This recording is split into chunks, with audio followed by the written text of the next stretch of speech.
កណាត់កូនថ្ងៃមុនណាដុតមន់មួយបងប្អូនចាញ៉ាំជុំគ្នាហើយផ្លុំនំផ្លុំអីតិចតួចហ្នឹងក្មួយបងប្អូនកូនបងប្អូនខ្ញុំហ្នឹងពីគ្រួសារចាមកជុំនេះទាំងអស់ខ្ញុំអត់សូវអាខាងកញ្ចប់កញ្ចប់នៅអាសាអីណាអីច្រើនទេបងប្អូនចាទៅយកចិត្តបែបតិចតួចហើយ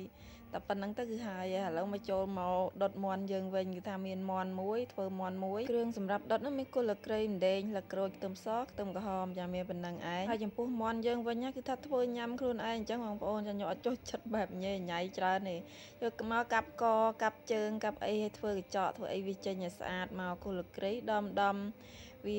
ឲ្យកាត់ជាពីរមកទុកទ្រាប់បាតអញ្ចឹងណារំដេងនេះមកដុំធំជាងមេជើងទៅយើងដំវាជាប៉ែតអញ្ចឹងទៅដើម្បីឲ្យវាមានចេញក្លិនមកបានល្អខ្ទឹមសខ្ទឹមក្រហមនេះ2មើមចាពុះវាជា2រួចហើយមន់យើងនេះវិញចាខ្ញុំយកមកប្រឡាក់ប្រេងខ្យងចាប្រេងខ្យងដាក់រៀងច្រើនបន្តិចដែរដើម្បីពេលដុតទៅគឺថាវាមានក្លិនឈ្ងុយម្សៅស៊ុបរ៉ូឌីរោយមកតិចមកឲ្យវាមានរសជាតិរៀងឡមអញ្ចឹងណាហើយយើងប្រឡាក់មន់យើងហ្នឹងម៉ាសាវាតិចមកទាំងគ្រឿងក្នុងទាំងអីគឺថាមានទាំងអស់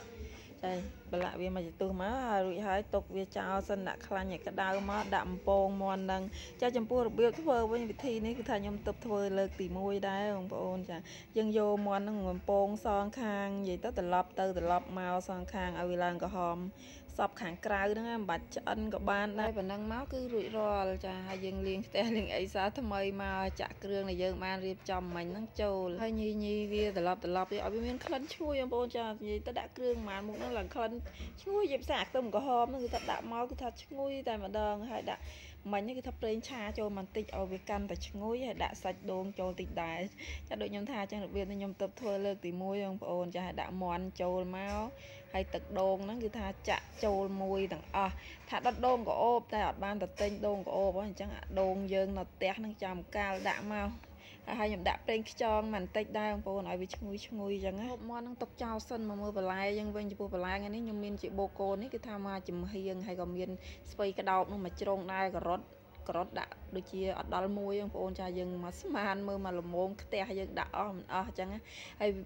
សម្រាប់មាន់នេះគឺថាខ្ញុំចាប់ផ្ដើមត្រឡប់វាម្សាអញ្ចឹងមកខ្ញុំដាក់ភ្ងុំវាចោល10នាទីខ្ញុំចាប់ផ្ដើមប្រែម្ដងប្រែសងខាងមុខក្រោយអីលើក្រោមអញ្ចឹងបងប្អូនហើយអានេះចាប់ផ្ដើមដាក់បន្លែចូលហើយមានការ៉ុតមានស្ពៃក្តោបមានបូកូនឹងឯងគឺថាឡើងណែនខ្ទះតែម្ដងអញ្ចឹងហើយខ្ញុំសកត់ត្បាល់ពីលើទៀតដើម្បីឲ្យវាងុំបានល្អហើយដល់ពេលវាងុំតុនហើយខ្ញុំស្រង់ចេញហើយនេះគឺថាមាន់ឡើងផុយហើយពុកខ្ញុំគាត់មកពីពោធិ៍សាត់ហើយនៅផ្ទះឯណោះគឺគាត់ភាសាបាយលឿនជាងខ្ញុំខាងនេះអញ្ចឹងខ្ញុំត្រូវដួសឲ្យគាត់មុនហើយឡើងផុយណាបងប្អូនតែគាត់ញ៉ាំមិនដាច់ទេអញ្ចឹងគាត់ញ៉ាំសឡពីថ្ងៃសឡនៅស្អាតគាត់ថាគាត់ចូលចិត្តទៀតតែដល់ពេលមាន់គាត់ថាអូយពុកហូបអត់ដាច់ឯកូនអើយអញ្ចឹងគឺថាបាន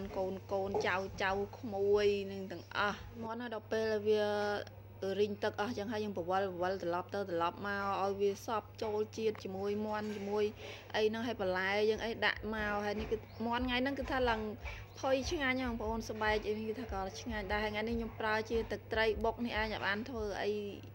ធំដុំអីទេចាងាយលឿននេះជុំគ្នាទាំងអស់ក្មួយចានិយាយទៅប្អូនខ្ញុំ2នាក់កូនគេម្នាក់2ម្នាក់3មកនេះទាំងអស់ជុំគ្នាសប្បាយចាវីដេអូយើងមានតែប៉ុណ្្នឹងទេអរគុណច្រើន